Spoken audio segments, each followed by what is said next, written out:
കൂട്ടുകാരെ, സാന്ത്വനം രണ്ടാം ഭാഗത്തിന്റെ പുത്തൻ പ്രമോയിൽ നമുക്ക് കാണുവാൻ സാധിക്കുന്നുണ്ട് കേട്ടോ. നമ്മുടെ ഗോമതി, അതായത് ഗോമതിക്ക് അറിയില്ലല്ലോ നമ്മുടെ ആര്യനാണ് നമ്മുടെ ബാലനെ രക്ഷിച്ചതെന്ന്. അപ്പൊ നമ്മുടെ ബാലന് നമ്മുടെ ആര്യനെ കാണാൻ തോന്നുന്നുണ്ടാകും നമ്മുടെ ഗോമതി. അപ്പൊ ധർമ്മന്റെ അടുത്ത് പറയുന്നുണ്ട്, ആര്യനെ എത്രയും വേഗം ഇവിടെ കൊണ്ടുവന്നെ, അവനോട് ഇങ്ങോട്ട് വരാൻ പറ, ഇത്രയും കൂട്ടി ഇനി അവൻ ഇവിടെ നിന്നാ മതി എന്നൊക്കെ പറഞ്ഞ് നമ്മുടെ ഗോമതി പറയുന്നുണ്ട്. അപ്പൊ നമ്മുടെ ധർമ്മനാണെങ്കിൽ ആകെ ധർമ്മസങ്കടത്തിൽ നിൽക്കുക. കാരണം എന്ന് വെച്ചാൽ നമ്മുടെ ആര്യം പറഞ്ഞിട്ടുണ്ട്, അച്ഛനെ രക്ഷിച്ചത് ഒരിക്കലും താനാണെന്നുള്ളൊരു കാര്യം അച്ഛനോട് പറയരുതെന്ന്. അപ്പൊ ആര്യനോടുള്ള ഒരു വാക്ക് പാലിക്കണോ അല്ലെങ്കിൽ ആ ഒരു സത്യങ്ങളൊക്കെ തുറന്ന് പറയണോ എന്നുള്ളൊരു കൺഫ്യൂഷനിൽ നമ്മുടെ ധർമ്മം നിൽക്കുന്ന ഒരു അവസ്ഥ കേട്ടോ.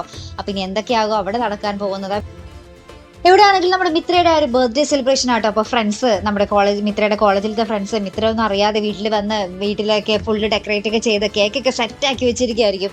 അപ്പോഴാണ് നമ്മുടെ മിത്ര ഇങ്ങനെ വരുമ്പോൾ സർപ്രൈസ് ആയിട്ട് ഇങ്ങനെ എന്താ പറയുക, കുറേ പടക്കം പൊട്ടുന്നതും ഒക്കെ ഇങ്ങനെ കണ്ട് ഭയങ്കരമായിട്ട് സന്തോഷിച്ചിരിക്കും കേട്ടോ. അപ്പോൾ നമ്മുടെ ആര്യനും നമ്മുടെ മിത്രയും കൂടി കേക്കൊക്കെ മുറിച്ച് ആഘോഷിക്കുന്നൊക്കെയാണ് കേട്ടോ. പക്ഷേ നമ്മുടെ മിത്ര കേക്കൊക്കെ മുറിച്ച് കഴിഞ്ഞാൽ നമ്മുടെ ആര്യൻ്റെ വായിൽ വെച്ച് കൊടുക്കാൻ പോകുമ്പോൾ ആര്യൻ അത് കഴിക്കുന്നില്ല കേട്ടോ. എന്താണെന്ന് അറിയില്ല. ഇനി ഈ ഒരു ബർത്ത്ഡേ ഇതൊക്കെ പ്ലാൻ ചെയ്തത് നമ്മുടെ ആര്യനാണോ അല്ലെങ്കിൽ ഫ്രണ്ട്സ് മാത്രമാണെന്നൊക്കെ കണ്ടു തന്നെ അറിയണം കേട്ടോ. എന്തായാലും നമ്മുടെ ആര്യൻ ആ കേക്ക് കഴിക്കുന്നില്ല. ഇനി അച്ഛൻ്റെ ആ ഒരു സങ്കടത്തിലാണോ അല്ലെങ്കിൽ മനഃപൂർവ്വം നമ്മുടെ മിത്രയെ എന്താ പറയുക, തനിക്ക് സ്നേഹമില്ല എന്നുള്ള രീതിയിൽ ഒഴിവാക്കാൻ വേണ്ടിയാണോ എന്നൊക്കെ നമുക്ക് കണ്ടു തന്നെ അറിയണം കേട്ടോ. അപ്പോൾ ഇതുപോലുള്ള പ്രൊമോ റിവ്യൂസിനും എപ്പിസോഡ് റിവ്യൂസിനും ഒക്കെ നിങ്ങൾ മറക്കാതെ ചാനൽ സബ്സ്ക്രൈബ് ചെയ്യുക.